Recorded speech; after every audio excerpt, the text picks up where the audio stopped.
Hello everyone, so welcome to this part 6 of this series about scope planning, and I'm going to talk now about the work breakdown structure.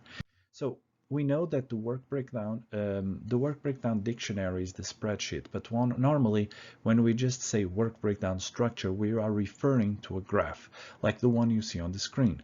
Okay, so the work breakdown structure is a hierarchical decomposition of the total scope of work to be carried out by the project team and to accomplish the project objectives and create the requirement deliverables. And this is according to the PMBOK guide.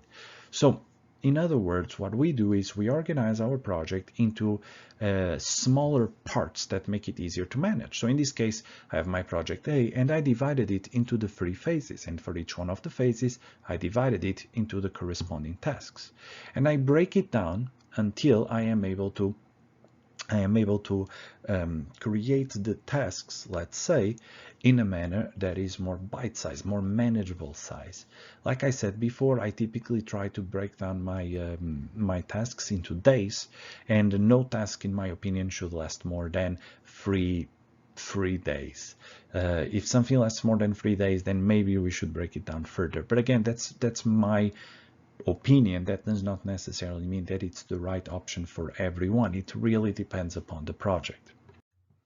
So we divided it before by phases, but actually you can divide it in many different ways. You can divide it by business objective. You can divide the tasks by phases. You can divide them by product components, by business process, by function or department, by geographic location.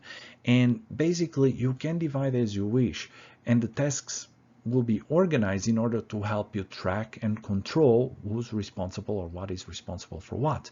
But you need to organize it in the way that you're going to manage it. So for example, organizing the tasks by team member can be useful to know what tasks each team member is responsible for.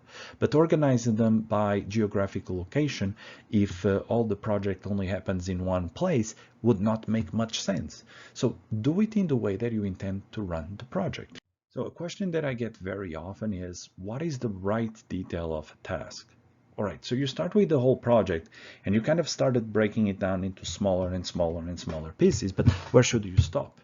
What is the right size of a task to stop? Well, that's very difficult to answer because it will depend on your management style. It will depend on the project. But my opinion is you should break it down until you have 5 characteristics. Characteristic number 1 of the task. Okay, is this task at a level that I can manage it? So what do I mean with that? All right, you divided it and you have a task that lasts for 20 days. Can you manage a task that lasts for 20 days? Maybe that's a little bit too long because 20 days is a long time. Maybe you want to break it down into tasks that don't last more than 5 days, for example. For me, the size that I prefer to manage is 3 days if I'm working on a project full time. Characteristic number 2, the task, make sure that you broke it down to a size where you can estimate the task effort, the duration, and the budget for that task.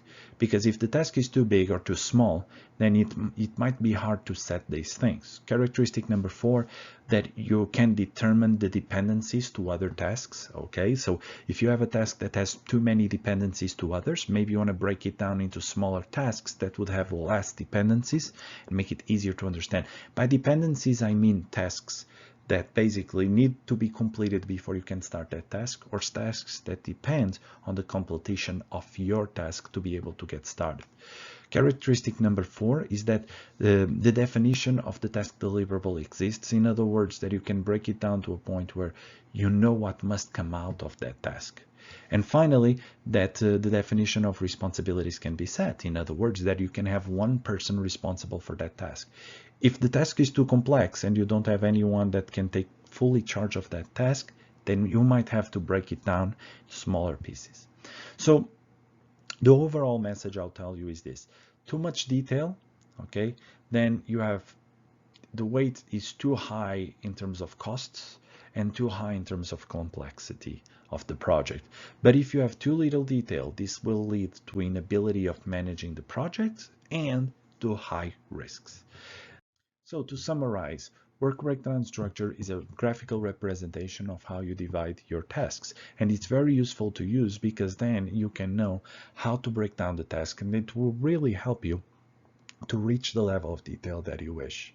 I hope that you enjoyed this video. Let me know if you have any questions, and I'll see you on the next video.